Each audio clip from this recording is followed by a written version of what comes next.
দেখেন, এটা পশ্চিমবাংলায় এক মানে সামনে ভোট আছে, এটা ইলেকশন কমিশনার একটা চক্রান্ত চালিয়েছে, যেহেতু বিজেপি এখানে কোনো ভোট পাবে না।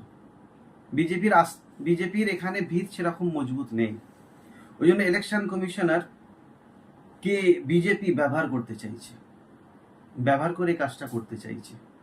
যেহেতু পশ্চিমবাংলায় এদের পজিশন খুবই খারাপ, মানুষকে এইভাবে না করে ওরা জিততে পারবে না।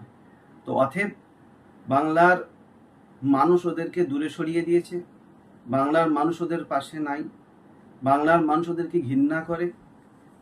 পশ্চিমবাংলার মুখ্যমন্ত্রী মমতা বন্দ্যোপাধ্যায়ের পাশে মানুষ আছেন, ওনার উন্নয়ন, উনি যেভাবে মানুষের পাশে এসে দাঁড়িয়েছেন।